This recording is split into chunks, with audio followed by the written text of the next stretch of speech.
Bismillahirrahmanirrahim. Assalamualaikum warahmatullahi wabarakatuh. Alhamdulillah. Alhamdulillahilladzi bini'matihi tatimmus salihat wa bifadlihi ihtadal muhtadun. Allahumma salli wa sallim ala habibina wa qudwatina Muhammad sallallahu alaihi wa ala alihi wa sallam wa man ihtada bihadihi wastanna bisunnatihi wa qtada biqudwatihi ila yaumiddin amma ba'd. Alhamdulillah, ikhwatal iman, ahbakumullah, para jamaah sekalian, para akhwat, para ummahat, para ibunda yang mencintai sunnah dan dicintai oleh Allah Azza wa Jal. Bersyukur kita kepada Allah di pagi hari ini, kembali Allah pertemukan kita dengan limpahan nikmat dan juga rahmat. Kembali Allah pertemukan kita dengan nikmat yang terbesar, yakni nikmat iman. Begitu pula nikmat sehat, nikmat waktu luang. Allah Azza wa Jalla juga melumpuhkan kita, juga mengumpulkan kita dengan rahmatnya berupa ketundukan hati untuk memanfaatkan nikmat-nikmat yang ada dalam rangka ketaatan. Semoga duduknya kita, menyimaknya kita, serta mencatatnya kita pada pagi hari ini tercatat sebagai salah satu bentuk syukur, salah satu bentuk taat yang dapat memperberat timbangan kebaikan kita kelak di yaumil qiyamah. Salawat dan salam juga senantiasa kita haturkan pada junjungan kita bersama Nabiullah Muhammad sallallahu alaihi wa ala alihi wasallam, juga pada keluarga beliau, istri-istri beliau, sahabat-sahabat beliau dan seluruh pengikut beliau yang senantiasa istiqamah menjalankan sunnah beliau sallallahu alaihi wa ala alihi wasallam. Alhamdulillah. Para jamaah sekalian, kita lanjutkan kembali majelis dosa-dosa yang dianggap biasa setelah pada pertemuan lalu kita membahas tentang kedustaan dalam mimpi. Bahwa mimpi itu terbagi menjadi tiga. Ada yang dia hadithun nafs, bunga tidur, bisikan jiwa, apa yang sedang dialami atau apa yang sedang ingin didapatkan terbawa oleh mimpi. Yang kedua, takhwifus syaitan, intimidasi dari syaitan. Ketakutan yang dihembuskan oleh syaitan, berupa mimpi-mimpi buruk dan yang sejenisnya.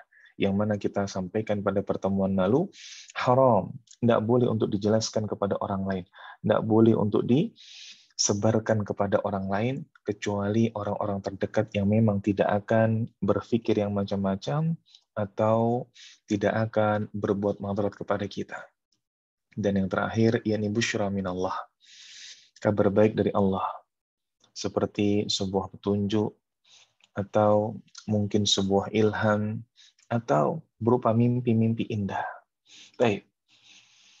Maka di antara yang kita sampaikan pada pertemuan lalu, dimaksud kedustaan dalam mimpi adalah orang bermimpi yang diada-adakan berkaitan dengan nubuwah, atau berkaitan dengan sesuatu yang akan terjadi.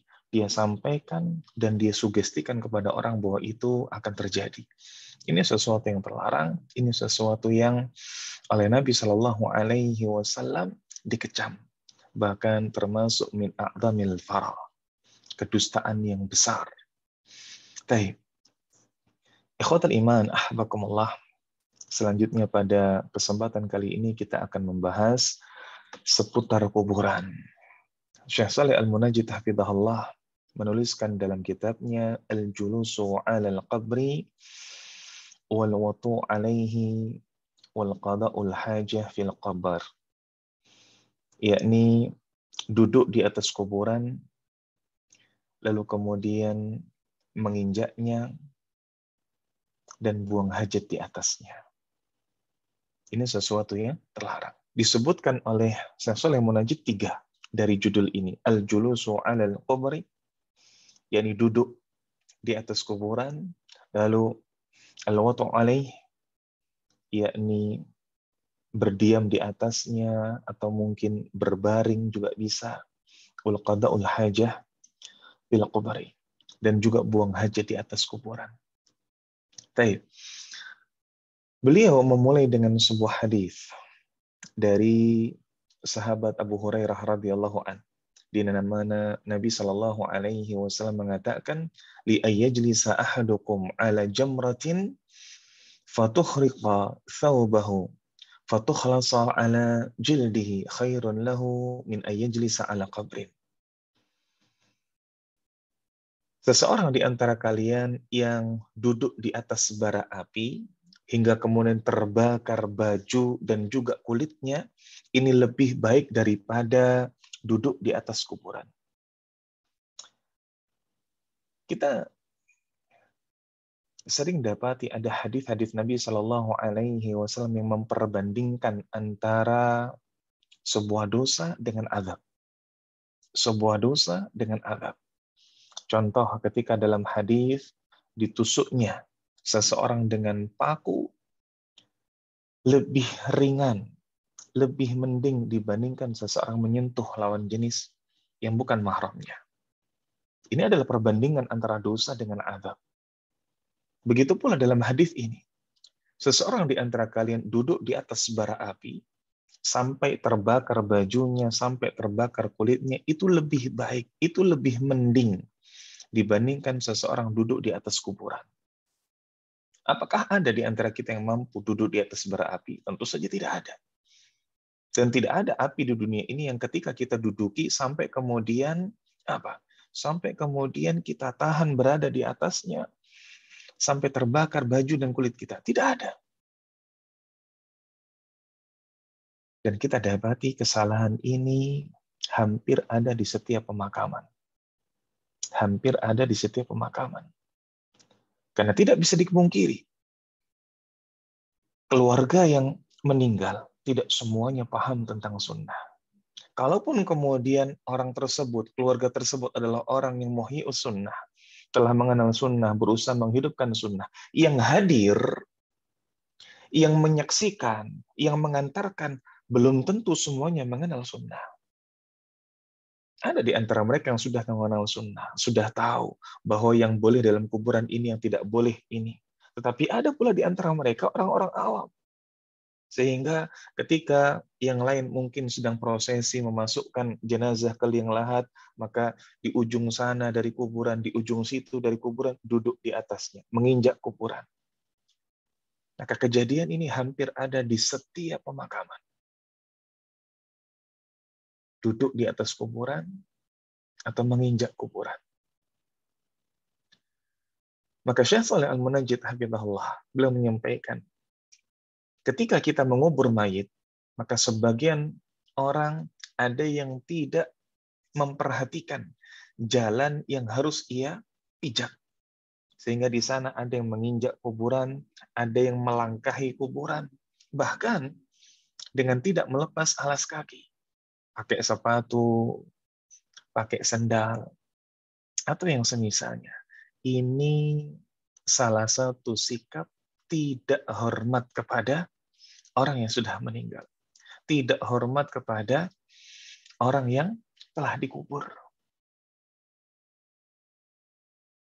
Maka kalau kemudian kita sebagai seorang muslim mengaku memuliakan siapapun itu, menghormati siapapun itu, yang hidup maupun yang sudah meninggal, yang hidup diajeni, dimuliakan, yang sudah meninggal, kemudian juga dijaga, jangan sampai diomongkan keburukannya. Kemudian dijaga, jangan sampai tulang belulangnya dihancurkan, dipatahkan.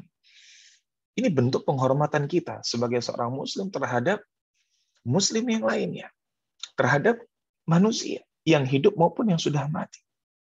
Maka kalau kemudian ini dicederai dengan adanya orang-orang yang tidak berilmu, dengan menginjak kuburan, dengan duduk di atasnya, maka sejatinya ini adalah salah satu bentuk tidak memuliakan seseorang yang sudah meninggal.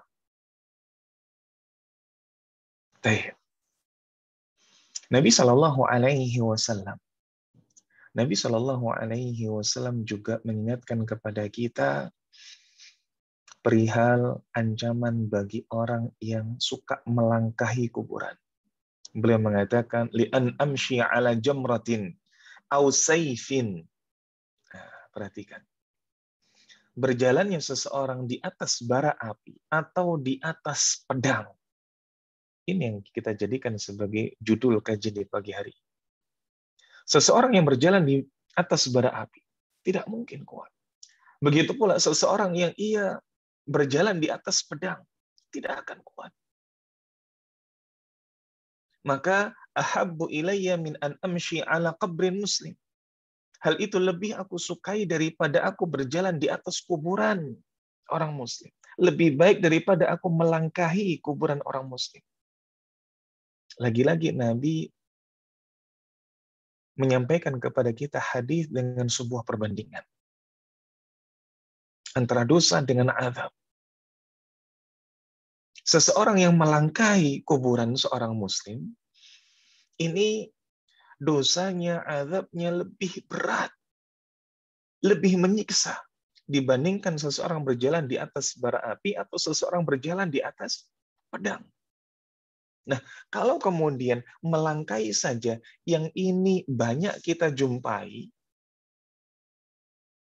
di setiap kuburan-kuburan yang ada. Lalu bagaimana dengan kelak orang-orang yang kita lihat tersebut, orang-orang yang tidak tahu ilmunya tersebut di hari kiamat? Maka inilah pentingnya para jamaah sekalian, para akhwat, para ummahat, para ibunda yang mencintai sunnah dan dicintai oleh Allah Azza wa Jalla tentang keutamaan ilmu. Dengan ilmu, seseorang akan selamat. Dengan ilmu, seseorang akan selamat dari panasnya bara api, dari berjalan di atas pedang. Hal-hal yang banyak sekali, dan silahkan dibuktikan. Silahkan dibuktikan. Alhamdulillah, salah satu atau di tempat tinggal kami, depannya ada yang kuburan. Maka ketika kemudian kita lihat dari jendela, kita lihat ke bawah, di sana sudah kuburan. Setiap pekan mungkin ada 4-5 kali kita melihat ada jenazah baru. Dan di situ kita saksikan, di setiap penguburan jenazah, pasti ada orang yang melangkahi kuburan, pasti ada orang yang berdiri di atas kuburan, pasti ada orang yang duduk di atas kuburan. Bayangkan ilmu. Seandainya mereka punya ilmu, mereka tidak akan lakukan itu. Dan seandainya mereka tahu hadis Nabi Shallallahu Alaihi Wasallam ini, niscaya mereka pasti akan enggan, bahkan menjauh, hati-hati. Lalu, kalau dengan duduk di atas kuburan, berjalan melangkahi kuburan, ini saja sesuatu yang telah mendatangkan siksa luar biasa, bagaimana dengan orang yang ia bertindak lebih kejam daripada itu? Seperti apa bertindak lebih kejam daripada itu? Seperti tidak memuliakan kuburan, atau justru menyulitkan orang yang sudah meninggal dan menyulitkan proses penguburan. Kita jumpai beberapa waktu yang lalu ketika COVID sedang tinggi-tingginya. Banyak sebagian warga yang di daerahnya ada kuburan menolak kuburan atau menolak jenazah dari luar daerah yang itu terinfeksi COVID. Menolak dengan alasan tidak mau kuburan di komplek kami ada jenazah COVID. Subhanallah. Kalau melangkahi kuburan saja tidak boleh, duduk di atas kuburan saja tidak boleh, bagaimana dengan orang yang berusaha menguasai tanah kuburan hingga dia melarang seorang muslim lainnya untuk dikubur di sana? Maka jelas ini sebuah kebatilan, sebuah kejahatan. Bahkan bisa kita katakan sebuah kejahatan kemanusiaan. Ini terlarang. Makanya di sini kita menyerukan, kalau ada di antara umat sekalian, di antara ibunda sekalian, yang suaminya mungkin kontraktor, yang suaminya mungkin developer, coba bikin konsep. Yakni buka sebuah perumahan, kafling atau klaster yang sekaligus 2 rumah. Rumah sekarang dan rumah masa depan. Beli 1 kafling, dapat kuburan. Jadi ketika membebaskan lahan, bukan semuanya untuk apa? Bukan semuanya untuk kafling, bukan semuanya untuk perumahan. Tapi di sana ada 1, entah mungkin di pojok, ukuran berapa kali berapa meter digunakan untuk apa? Untuk kuburan. Minimal penghuni dari perumahan tersebut. Sehingga ketika ada orang beli, maka dia beli rumah atau beli kafling plus dengan rumah masa depan ini kuburannya. Hal-hal seperti ini kalau disadari oleh para developer, disadari oleh para kontraktor, niscaya ini akan menjadi daya tarik pula. Setidaknya orang ketika membeli rumah, dia akan ayem, tentrem, besok tua saya insya Allah dikuburkan di situ. Kita tidak tahu apa yang terjadi di masa mendatang. Ayo, ikhwah. Bagaimana mungkin 10 tahun lagi, 20 tahun lagi, tidak ada yang tahu. Bahwa Allah sangat mudah untuk menurunkan wabah-wabah berikutnya. Maka bagaimana ketika semakin zaman keimanan semakin sedikit, semakin zaman kebatilan makin merajalela, lalu banyak orang-orang yang berusaha untuk memageri kuburannya yang ada, tidak mau menerima dari jenazah lain, tidak mau menerima jenazah dari kampung luar. Ini bentuk kezaliman besar. Dan berikutnya dijelaskan pula di sini oleh Syekh Shalih Al-Munajjid, yakni beberapa orang yang tidak memiliki penghormatan, beberapa orang yang tidak memiliki niat baik, hingga kemudian ia dengan beraninya buang hajat di kuburan. Buang hajat di kuburan. Nabi Shallallahu Alaihi Wasallam bersabda, "Wa ma ubali awsatul qabri qadaitu hajati awasatis suq." Aku tidak peduli apakah aku buang air besar di tengah kuburan atau di tengah pasar. Ini Nabi Shallallahu Alaihi Wasallam menyampaikan ketika mendapati kisah, yakni ada orang-orang yang dia buang hajat di kuburan, sehingga kemudian orang yang melintasi kuburan terganggu dengan bau busuknya. Begitu pula bentuk penghinaan orang yang berada di dalam kuburan tersebut, jasad yang berada di dalam kuburan tersebut. Maka akan ada di akhir zaman, di mana kemudian orang-orang yang berbuat demikian lebih banyak lagi, dan lebih tidak peduli lagi di mana mereka buang hajat. Lalu Nabi mengatakan hal tersebut. Apa artinya? Artinya, orang yang buang hajat di kuburan, itu keburukannya sama seperti orang yang buang hajat di tempat umum, seperti di pasar. Karena Nabi katakan, wa ma'ubali awsatul qabri qadaitu hajati au wastas suqi. Aku tidak peduli apakah aku buang air besar di kuburan atau aku buang hajat di suq, di pasar. Dan kita tahu bersama, dalam adab buang hajat, atau dalam fikih taharah, termasuk bahasan-bahasan mendasar dalam fikih, kita terlarang untuk buang hajat sembarangan. Bahkan Nabi Shallallahu Alaihi Wasallam menyebutkan ada 3 tempat yang memicu laknat. Dalam hadis yang sahih, Nabi Shallallahu Alaihi Wasallam mengatakan, ittaqul mala'in thalath. Takutlah kalian pada 3 hal atau 3 tempat yang mendatangkan laknat. Para sahabat bertanya, "Mahi ya Rasulullah, apa itu ya Rasulullah? Apa 3 tempat yang mendatangkan laknat?" Nabi katakan, al-barazu fil mawarid. Orang yang buang hajat di saluran air. Orang yang buang hajat di saluran air. Seperti apa? Seperti orang buang hajat di kolam renang. Atau orang buang hajat di mana? Orang buang hajat di sungai-sungai yang kemudian dipakai oleh banyak orang. Ini tempat yang mendatangkan laknat. Atau yang kedua, wa qari'atit tariq. Orang yang buang hajat di tengah jalan. Dan yang ketiga, wa fi dhilli. Orang yang buang hajat di bawah tempat teduh, seperti di bawah pohon dan lain sebagainya. Biasanya dilakukan oleh para supir. Maka ini adalah 3 tempat yang bisa memicu laknat terkait dengan buang hajat.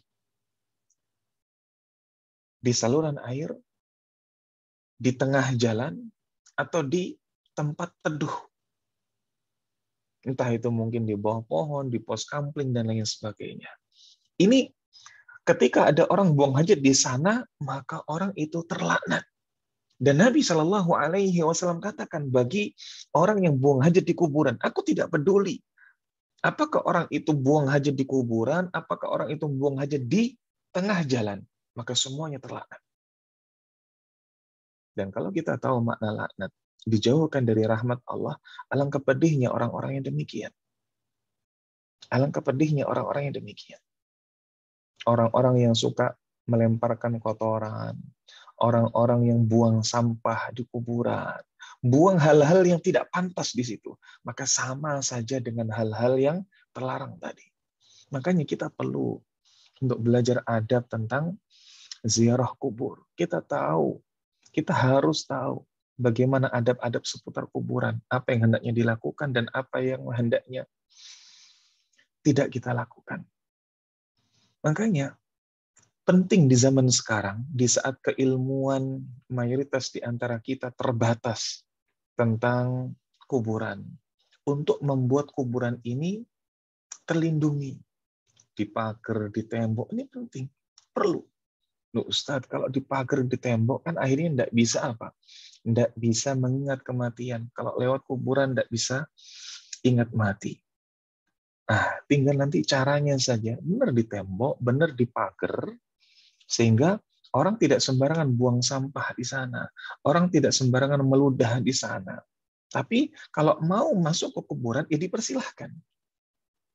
Setidaknya orang-orang yang lalu lalang ini tidak menghinakan kuburan dengan buang sampah, ngeludah, atau yang semisalnya. Ini perlu kita lakukan. Baik, ikhwatul iman, ahabakumullah, para jamaah sekalian, saudara-saudariku, para akhwat, para ummahat, dan ibunda yang mencintai sunnah dan dicintai oleh Allah Azza wa Jalla. Ini 3 hal yang disampaikan oleh Syekh Shalih Al-Munajjid hafizahullah. Menginjak, duduk, dan buang hajat di atas kuburan. Apakah larangan dalam kuburan hanya 3 ini? Enggak. Ada banyak larangan berkaitan dengan kuburan. Dalam sebuah hadis yang lain, Nabi Shallallahu Alaihi Wasallam disebutkan oleh Jabir bin Abdullah. Dikatakan, nah Rasulullah Shallallahu Alaihi Wasallam ayujassasal qabr. Nabi itu telah melarang untuk memberikan kapur pada kuburan. Wa ayyuk ada alaih, dan Nabi pun juga melarang duduk di atas kuburan. Ini sudah kita bahas. Wa ayyubna alaih, dan Nabi pun juga melarang untuk membangun sesuatu di atas kuburan. Dalam hadis Jabir ini disebutkan 3 hal pula. Tapi yang satu sudah kita bahas. Yang pertama, Nabi melarang untuk memberi kapur di kuburan. Apa maksudnya memberi kapur di sini? Para ulama menjelaskan memberi kapur di sini adalah menghias kuburan. Seperti menghias kuburan, kuburannya di model-model. Kuburannya di model-model. Benar, bukan dikijing, tapi kemudian di atasnya dikasih lampu.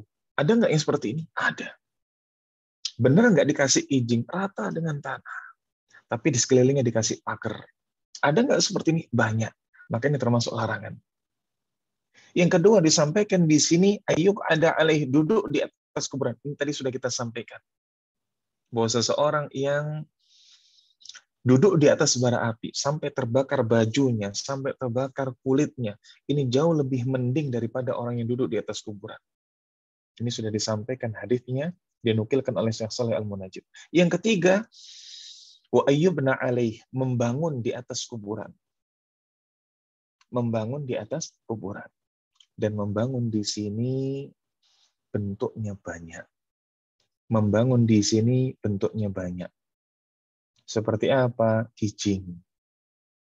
Ada orang yang meninggal lalu dipesankan kijing. Atau kalau bukan bentuknya kijing, maka dia bangun di atasnya seperti sebuah apa? Seperti sebuah rumah mini. Jadi ada bangunan di atasnya, lalu ada kuburannya. Seakan-akan kuburan ini di bawah sebuah teduhan bangunan. Ini juga terlarang. Ini sesuatu yang terlarang. Makanya ketika membahas tentang mengkijing, sejatinya ini sesuatu yang keharamannya disepakati oleh Semua madhab. Disepakati oleh semua madhab. Bahkan Imam Nawawi rahimahullah, beliau menjelaskan dalam kitabnya Al-Minhaj, Syarah Sahih Muslim Ibnu Hajjaj, dalam Syarah Sahih Muslim, Imam Nawawi menjelaskan anna sunnah anna al-qabra la yurfa'u ala ardin raf'an kathiran. Yang sesuai dengan sunnah itu, yakni hendaklah kuburan tidak ditinggikan di atas tanah. La yurfa' ala ardi raf'an kathiran, tidak ditinggikan di atas tanah. Bal yurfa' nahwa shibrin. Kalaupun harus dinaikkan, maka yang boleh hanyalah shibrin, 1 jengkal saja. Tidak boleh lebih dari itu. Oh, kalau cuma 1 jengkal ya bisa berarti Ustaz. Saya tak pesan kijing yang cuma setengah jengkal. Maka tidak boleh. Yang namanya kijing berarti membangun sesuatu. Sementara lafal hadisnya tadi, nah Rasulullah Shallallahu Alaihi Wasallam ayyubna alaih. Nabi melarang untuk membangun sesuatu di atasnya. Jadi tidak boleh bangun sesuatu lalu disiasati di bawah 1 jengkal, tetap tidak boleh. Terus yang boleh bagaimana? Ya sudah, tanah saja, selesai. Tanah saja selesai. Kalau rumput bagaimana Ustaz? Jadi supaya lebih indah. Kalau rumput maka ia masuk pada hal yang pertama. Apa yang pertama tadi?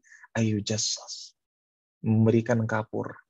Maksud memberikan kapur di sini para ulama menjelaskan adalah tazayyun, memperindah, mempercantik kuburan. Ini tidak boleh. Kalau kuburan itu dibikin indah, dibikin cantik, dibikin wah, dibikin lux, maka orang yang datang ke sana nggak sedih, kayak rekreasi.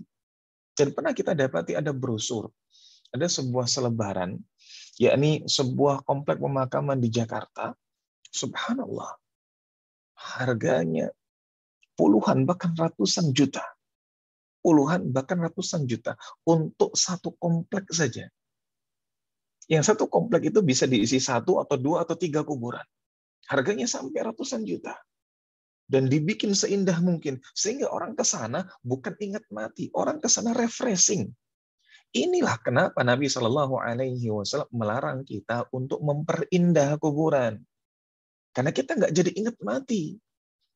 Sementara dalam hadis Nabi Shallallahu Alaihi Wasallam mengatakan innal qalb isda'u kama yasda'ul hadid.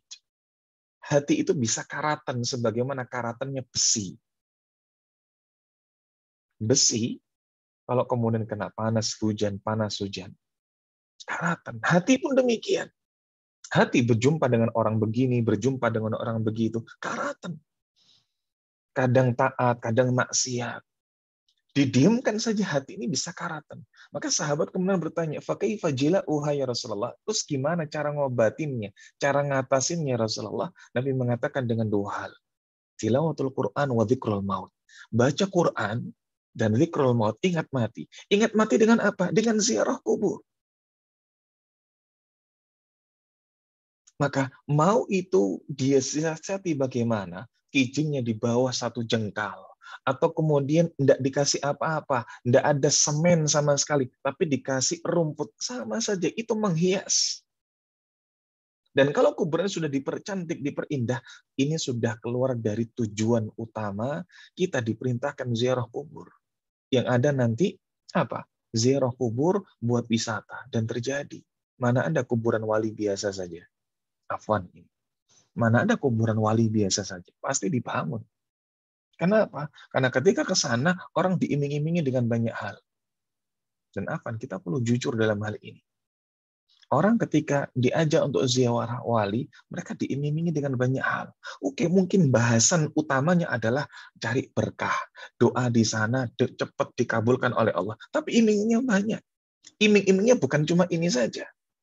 Ini yang diucapkan supaya terkesan Islami. Tapi iming-iming yang lain apa? Rekreasi, jajan.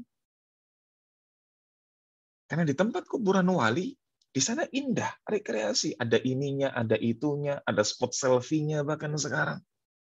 Juga banyak yang jualan di sana. Jadi ketika bawa anak-anak cocok, anak-anak bisa jajan.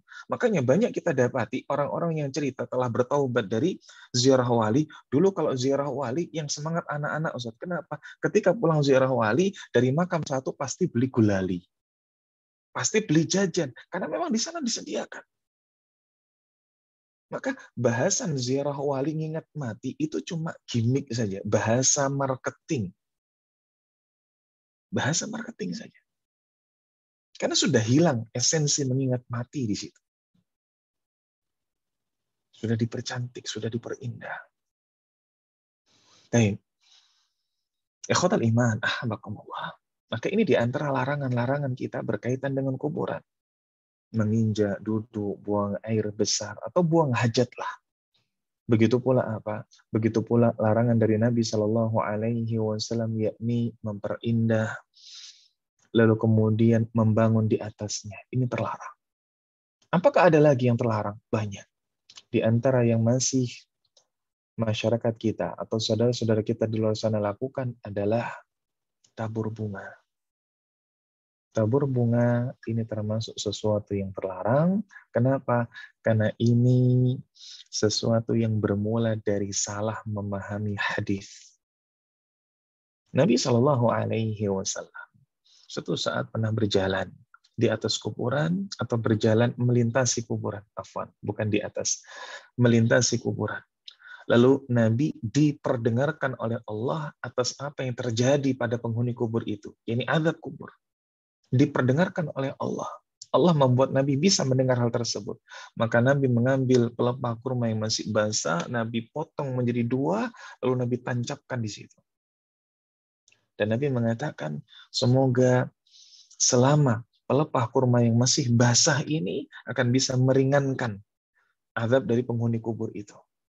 Maka ini disalahartikan oleh sebagian masyarakat kita. Berarti kuburan itu dibasahi supaya tidak penghuninya terkena azab. Ini salah dalam memahami hadis ini. Makanya ada orang-orang yang ketika ziarah kubur belinya air, belinya kembang. Kembang ini supaya wangi, supaya indah, supaya cantik. Air supaya apa? Adem. Sehingga digambarkan kalau kemudian penghuni kubur atau orang yang sudah dikubur tadi disiram air, nyes rasanya, adem. Karena tadi dalam hadisnya, Nabi ketika diperdengarkan, saat itu sedang disiksa, sedang diberikan azab kubur. Lalu Nabi belah itu pelepah kurma yang masih basah, ditancapkan. Dan Nabi katakan, semoga ketika pelepah ini masih basah, maka bisa meringankan azab kuburnya. Ini pemahaman yang keliru kalau kemudian dianalogikan dengan siram dan tabur bunga. Kenapa? Yang pertama, sama seperti menganggap diri Anda yang apa? Yang nyiram dan tabur bunga lebih hebat dari Nabi. Kenapa kok demikian? Nabi akhirnya melakukan hal tersebut, mematahkan atau membelah pelepah pohon kurma, lalu menancapkan di kuburan karena diperdengarkan oleh Allah. Lah Anda diperdengarkan oleh Allah enggak siksanya? Anda kan? Maka seakan-akan ketika Anda menganggap hal tersebut itu baik, berarti seakan-akan Anda menganggap lebih hebat daripada Nabi. Nabi lo awalnya tidak tahu. Nabi diperdengarkan oleh Allah, lalu Nabi lakukan hal tersebut. Lah Anda, apakah diperdengarkan? Kita, apakah diperdengarkan? Tidak. Ini yang pertama. Yang kedua, Anda atau kita sama seperti su'udzan dengan penghuni kubur. Kenapa demikian? Karena orang yang menyiram air, orang yang tabur bunga, mereka beranggapan bahwa yang mereka lakukan itu akan bisa mengurangi azab kubur. Dari mana Anda tahu bahwa penghuninya sedang diazab kubur? Bagaimana kalau penghuninya sedang diberikan nikmat kubur? Nabi melakukan hal tersebut karena Nabi diperdengarkan bahwa yang dilintasi kuburannya oleh Nabi sedang diberi azab oleh Allah. Harusnya, normalnya, defaultnya Nabi tidak tahu kalau itu sedang diberikan azab. Tapi Allah perdengarkan kepada Nabi, akhirnya Nabi tahu orang yang di dalam kuburan tersebut jenazahnya sedang diazab. Nah, sebagian dari saudara-saudara kita, ketika kemudian seenaknya nuang air karena kejahilan, seenaknya menabur bunga karena kejahilan. Menganggap bahwa hal itu akan bisa mengurangi azab kubur. Dari mana Anda tahu kalau dia sedang diazab? Bagaimana kalau dia sedang mendapatkan nikmat? Maka ini kesalahan. Ini dua bantahan bagi orang yang menganggap bahwa tabur bunga dan siram kuburan ini adalah sesuatu yang baik. Seakan-akan Anda menganggap lebih hebat dari Nabi, dan Anda seperti sedang suudzon kepada penghuni kubur. Di antara kesalahan lain yang terjadi berkaitan dengan kuburan, yakni tidak melepas sandal. Tidak melepas sandal. Melepas sandal ini sesuatu yang disyariatkan. Melepas sandal ini sesuatu yang disyariatkan. Nabi Shallallahu Alaihi Wasallam dalam sebuah hadis, maka Nabi mengatakan, bertakwalah kepada Allah. Bertakwalah kepada Allah. Apa maksudnya bertakwalah kepada Allah? Yakni bertakwalah kepada Allah, jangan sampai engkau menginjak kuburan. Maksudnya apa? Dengan alas kaki. Sahabat yang ditegur oleh Nabi, maka kemudian sadar.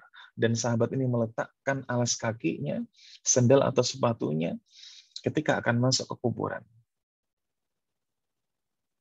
Maka ini dihukumi oleh para ulama dengan dua pendapat. Yang pertama mengatakan bahwa memakai alas kaki di kuburan ini haram.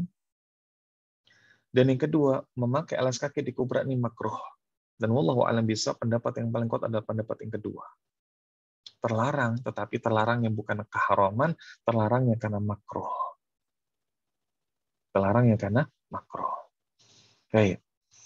Begitu pula, di antara hal yang terlarang berkaitan dengan apa? Berkaitan dengan kuburan, yakni membaca Al-Quran di kuburan. Membaca Al-Quran di kuburan.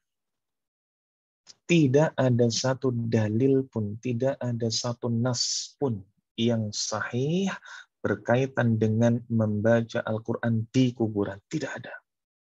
Apapun, mau membaca Yasin, mau membaca Al-Waqi'ah, mau membaca 3 qul. Qul huwallahu ahad, qul a'udzu birabbin nas, qul a'udzu birabbil falaq. Ini semua tidak ada tuntunannya. Begitu pula ayat kursi, tidak ada. Tidak ada satupun tuntunannya. Maka ini adalah kesalahan-kesalahan yang sering kita dapati di tengah masyarakat kita berkaitan dengan kuburan. Berkaitan dengan kuburan. Ikhwatal iman, ahbakumullah, para jamaah sekalian, saudara-saudari yang mencintai sunnah dan dicintai oleh Allah Azza wa Jalla. Kalau kita sudah bicara tentang larangan, kalau kita sudah bicara tentang hal-hal yang seharusnya tidak dilakukan, mulai dari menginjak sampai apa?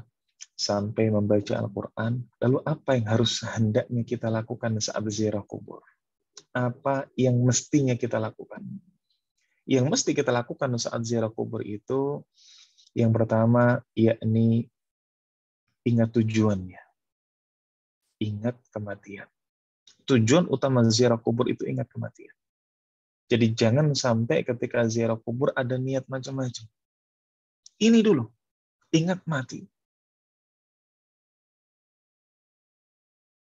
Dan subhanallah, bagi orang-orang yang ziarah kubur niatnya bukan dengan niat ini, seakan-akan bisa kita katakan ini adalah sebuah pengkhianatan. Ini adalah sebuah kufur nikmat. Ziarah kubur tapi niatnya bukan ingat mati, ini pengkhianatan dan kufur nikmat. Apa alasannya Ustaz kok dikatakan demikian? Ketika Anda masih punya kerabat yang kemudian meninggal dan ada kuburannya, bukankah itu jauh lebih baik dibandingkan saudara-saudara kita? Afwan. Yang ia tenggelam di lautan, yang ia terbakar, yang ia hilang di gunung, dan tidak ditemukan jasadnya, tidak bersisa. Maka ia mau ziarah kubur kemana? Ketika dia ingin apa? Ketika dia ingin mengingat kematian dengan menziarahi kubur kerabatnya yang sudah meninggal tidak bisa. Sementara Anda ketika memiliki kerabat yang sudah meninggal dikuburkan, Anda bisa di sana mengingat kematian.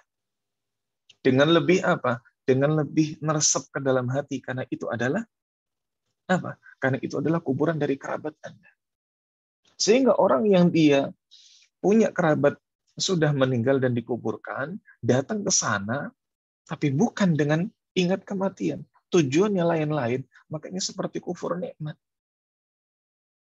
Anda punya kerabat yang jelas kuburannya ada, bisa dikunjungi. Ini kan nikmat, membuat Anda bisa ingat mati dengan mengunjunginya. Sementara saudara-saudara yang lain, yang kerabatnya meninggal dan tidak ada bekas jasadnya, seperti tenggelam, seperti mungkin kecelakaan pesawat, hilang di gunung. Maka yang demikian mereka tidak bisa mengingat kematian dengan menziarahi kubur kerabatnya. Maka kita perlu bersyukur. Kita perlu bersyukur. Harus yang pertama diingat adalah tujuan utama yang mengingat kematian. Dan berikutnya, di antara yang harus dilakukan saat seseorang ini ziarah kubur, yakni mengucapkan salam ketika masuk di kompleks. Nabi Shallallahu Alaihi Wasallam pernah mengajarkan kepada kita berkaitan dengan salam yang diucapkan ketika kita masuk ke kompleks kuburan. Assalamualaikum ya ahlad diyar minal mu'minina wal muslimina wa inna insyaallahu bikum lahikun. Semoga keselamatan tercurahkan pada kalian, yakni penghuni-penghuni kuburan kaum mukminin dan kaum muslimin. Semoga kalian termasuk orang-orang yang dirahmati oleh Allah dan kita adalah orang-orang yang kelak akan berjumpa dengan kalian. Nas'alullahu lana wa lakumul afiyah. Dan kami memohon kepada Allah keselamatan bagi kami dan juga kalian. Ini termasuk doa. Assalamualaikum ya ahlad diyar minal mu'minina wal muslimin wa inna insyaallahu bikum lahikun nas'alullaha lana wa lakumul afiyah. Ini termasuk yang disuruhkan kepada kita. Tapi setelah mengucapkan salam, langsung berlalu saja. Tidak perlu nunggu ada yang jawab salamnya. Karena kalau ada yang jawab salamnya justru ngeri. Baik. Wallahu a'lam bishawab. Ini mungkin yang bisa kita sampaikan berkaitan dengan adab-adab seputar kubur, larangan-larangan 3 hal yang disampaikan oleh Syekh Shalih Al-Munajjid dan juga tambahan-tambahan yang tadi kita nukilkan, dan ditutup pula dengan apa-apa yang hendaknya kita lakukan. Mulai dari niat yang baik, lalu mengucapkan salam. Begitulah tadi sempat kita singgung, ini mendoakan. Mendoakan penghuni kubur ini boleh, tapi tidak dengan membacakan ayat-ayat Quran. Bahkan para ulama mengatakan, tujuan utama atau tujuan terbesar dari ziarah kubur sejatinya bukan untuk sang mayit. Walaupun ada kebaikan untuk sang mayit dengan kita mendoakannya. Tetapi yang paling utama adalah mengingat kita akan kematian. Karena kalau mendoakan sang mayit ini bisa di depan kuburnya ataupun tidak di depan kuburnya. Tapi kalau ingat mati dengan ziarah kubur, ya mau tidak mau harus datang. Harus kita berada di kuburan tersebut. Makanya tujuan utama itu mengingat kematian. Adapun mendoakan, walaupun itu bisa dilakukan, boleh dilakukan dan mendatangkan kebaikan bagi penghuni kubur, tapi bukan itu tujuan utamanya. Bukan itu tujuan utamanya. Baik. Wallahu a'lam bishawab. Atas banyak sekali kurangnya dan sedikit lebihnya saya mohon maaf. Mungkin ini yang bisa kita sampaikan. Kalau ada pertanyaan, tafadhal. Alhamdulillah, barakallahu fiik Ustadz. Ustadz, kata Ibu adminnya hari ini tidak ada sesi tanya jawab Ustadz, tapi diganti dengan kuis Ustadz. Oh, nah, baik. Ana juga baru ingat. Kuisnya berapa pertanyaan? 3 mungkin Ustadz. Tapi 3 Ustadz. pertanyaan. Baik. Khair insyaallah. Okay. Kuisnya 3 pertanyaan yang bisa nanti pripun teknisnya. Yang bisa Raise hand jawab yang atau betul ya nanti bisa menghubungi nomor yang kami akan post di chat. Oh ya itu Ustaz, sudah ada di chat Ustaz. Nanti kalau Eh, yang benar bisa menghubungi nomor tersebut, insya Allah dari sana nanti bisa diurus jadi nanti kalau banyak hadiahnya. yang hubungi, diundi begitu. Bukan, nanti Ustadz yang nentukan di sini jawabannya benar atau Ah, salah. baik. Nah, yang benar Baik, itu nanti menghubungi nomor tersebut. baik. Anda teringat pernah menyampaikan dan menyarankan bahwa di antara syiar kaum muslimin adalah bulan-bulan hijriyah. Dan ada seruan untuk menghafalkan bulan-bulan hijriyah. Baik. Eh, dan sempat kita beri tips cara menghafal bulan-bulan hijriyah. Cara menghafal bulan-bulan hijriyah. Musa, Roro, Juju, Rosa, Rosa, Zul, Zul. Nah, eh, yang ingin ditanyakan adalah berkaitan dengan sirah. Berkaitan dengan sirah. Ketika Nabi Shallallahu Alaihi Wasallam mendapati ru'yah salihah, ini ada hubungannya dengan pertemuan lalu ya, sekaligus merojaah. Ketika Nabi Shallallahu Alaihi Wasallam mendapati ada mimpi yang tampak nyata, sebelum akhirnya beliau mendapatkan wahyu, ini disebutkan oleh para ulama tarikh, para ulama sejarah, kurang lebih 6 bulan. Dan ini adalah pernyataan yang paling mengumpulkan bahwa antara Nabi Shallallahu Alaihi Wasallam mendapatkan wahyu, ada yang mengatakan bulan Rabiul Awal, ada yang mengatakan bulan Ramadan. Lalu dikumpulkan oleh para ulama yang benar Nabi mengalami mimpi yang tampak nyata itu dimulai dari bulan Rabiul Awal sampai Ramadan, dan di Ramadan lah beliau mendapatkan wahyu pertama, yakni Iqra bismi rabbikal ladzi khalaq. Pertanyaannya, sebutkan bulan-bulan dari Rabiul Awal sampai Ramadan. Rabiul Awal Nabi mulai mendapatkan ru'yah salihah, mimpi yang tampak nyata, hingga kemudian Nabi sering bertahanus di Gua Hira, menyendiri di Gua Hira, sampai kemudian bulan Ramadan beliau didatangi oleh malaikat Jibril. Sebutkan bulan Hijriah dari Rabiul Awal sampai Ramadan. Ini pertanyaan pertama. Sampun Ustadz.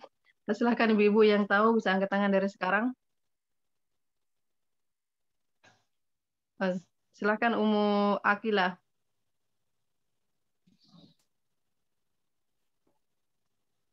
Umu Akila.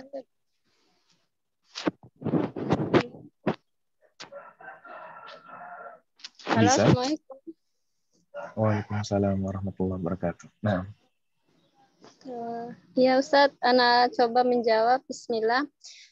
Rabiul Awal, Rabiul Tsaniyah, Jumadal Ula, Jumadal Tsaniyah, Rajab, Sya'ban, Ramadan.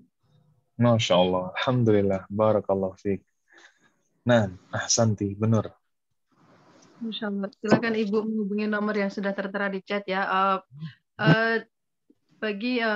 Buat pertanyaannya, dilarang mengangkat tangan sampai Ustadz selesai membacakan persoalannya. Jazakumullah khairan. Selanjutnya Ustadz. Wah, sampai Anda menyebutkan persoalannya. Nah, Anda tidak punya persoalan Maksudnya apa-apa. sampai panjenengan Nah, rampung membacakan soalnya Ustadz. baik. Pertanyaan yang kedua, soal yang kedua. Tadi telah kita sebutkan beberapa larangan berkaitan dengan kuburan. Sebutkan 5. Bukan 3, tapi sebutkan 5 larangan seputar kuburan. Nah, tafadhali.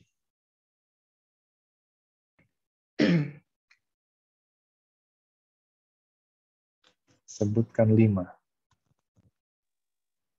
Silakan Ibu Indah. Ya, Bismillah. Rasulullah SAW melarang hal untuk dilakukan di kuburan. Salah satunya ada 5 larangan: memberi kapur atau menghias kuburan, duduk di atas kuburan, membangun di atas kuburan, tabur bunga dan menyiram kuburan, tidak melepas sandal. Masya Allah. Nah, Alhamdulillah. Barakallah fiik. Ahsanti. Benar. Clear, Ustaz. Wa iya, jazakillahu khairan.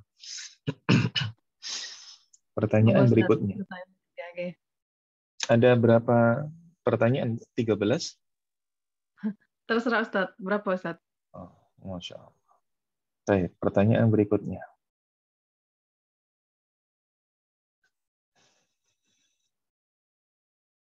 Kalau tadi adalah hal-hal yang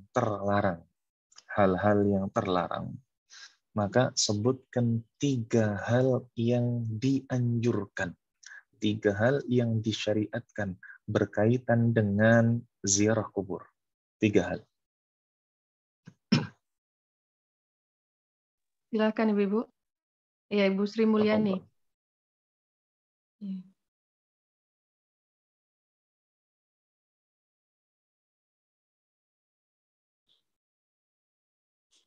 Assalamualaikum warahmatullahi wabarakatuh.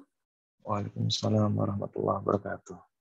Yang dianjurkan saat di kuburan yang pertama untuk niat ingat kematian sebagai tujuan utama. Selanjutnya mengucapkan salam saat masuk ke komplek kuburan.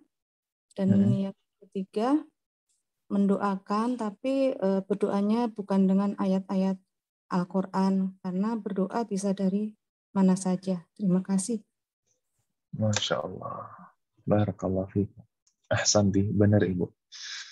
Nah, ini 3 pertanyaan seputar kuburan dan juga apa-apa yang murojaah kita sampaikan di pertemuan lalu. Alhamdulillah 3 pertanyaan dijawab oleh 3 peserta atau 3 ibu-ibu dan benar semua jawabannya. Masya Allah. Semoga Allah memberkahi semua ilmu panjenengan, Allah memberkahi semua juhud, kesungguhan dalam menuntut ilmu panjenengan semuanya. Dan mungkin ini yang bisa saya sampaikan pada kesempatan di pagi hari ini. Sekali lagi atas banyak sekali kurangnya dan segala lebihnya saya mohon maaf. Semoga yang sedikitnya bermanfaat dan mendatangkan keberkahan untuk kita semua. Wassallallahu ala nabiyyina wa ala alihi wa sahbihi wa mawalah. Akhirul kalam.